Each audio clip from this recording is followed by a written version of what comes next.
Okay, for some of you this information will be old, you will know it, so you don't really need to view it. For others this will be new. This is the way you use the Harvard system using Microsoft Word.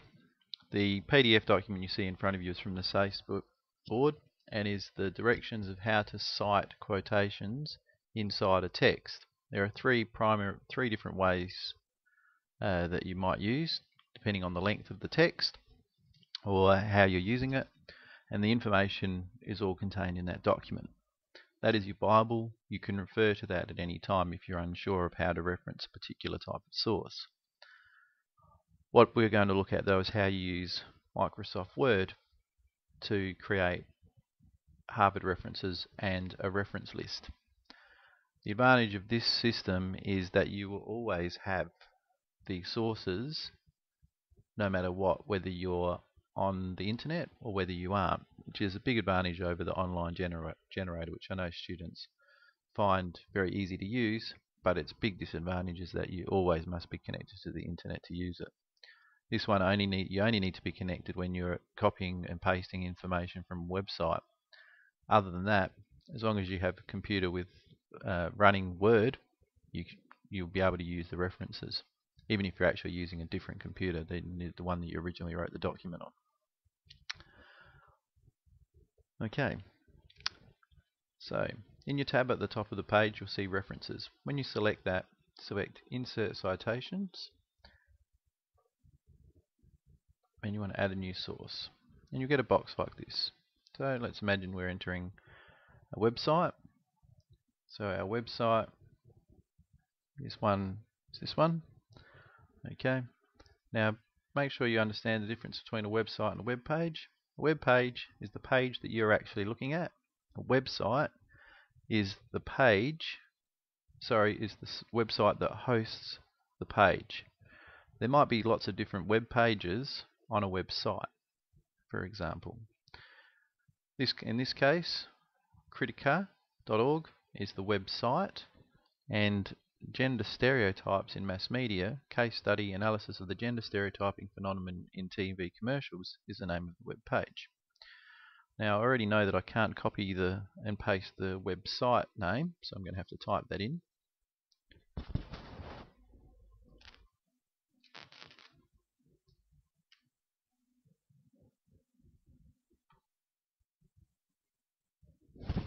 And I really do want to see all of the possible entries I can use. And I've got that wrong as well. I actually want that in the next box. Okay, the name of the web page, which I can copy and paste.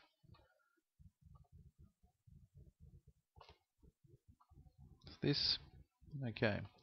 Now, the year it's published. Do spend a bit of time looking for this. Don't just go, oh, I can't see it at the top, so I don't know. Look, go right to the bottom, and you often will find it. This one's published in 2014.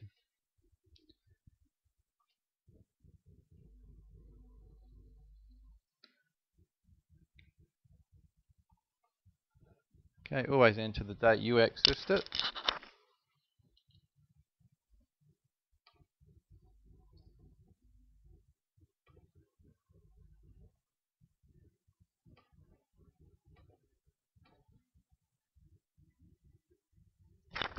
And obviously enter the URL.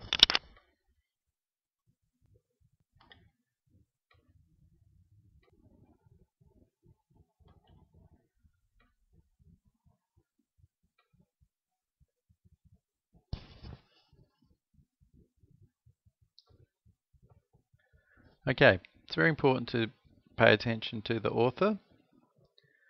Okay, in this case, the author's actually at the top of the page. Okay, there is actually a person who wrote this.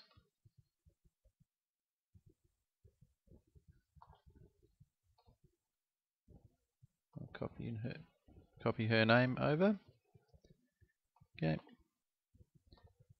Now, if there wasn't a person who was an author and a company, click on corporate author and we'd put the name of the corporation in here, but we actually have a person, so she'll stay in there. Click on OK. Okay, and you'll get a source. you're going to have an in-text, or what we call an author date reference, immediately after your quote. So imagine there was a quote just before this reference. Now the big advantage of that is when you get to the end of your document, you simply click on bibliography and wait for it. It's preferable to use works cited rather than bibliography, because that's what in all cases in terms of SACE students they're actually using a reference list, which is what a works cited list is. Click on that and you'll get the information. Now I've got two because I already did this once before, and if I want to delete one, I can. Whoops. What if I don't press the button? I can't. Okay. Every time you add a new source, you can simply update by pressing the Update Citations and Bibliography button here. Normally the best process is to actually do this at the end of the document, but as you go back and review your work, you may find that you're adding more quotes, and so you'll need to update. Okay. So that is the guide to using Word to create a Harvard reference and a works cited list. As I said before, the big advantage of this is, first of all, once you've copied and pasted information from an internet site, if you needed to do that, you never need to be on the internet to access this source. You can access it even from another computer, providing you have the Word document. So when you send me your documents via email and I want to check a source, even though I don't have the original document you created on your computer, I can actually look up your references from my computer. So, which is a big advantage for me to check your referencing, but also obviously for you when you're working on different computers for whatever reason.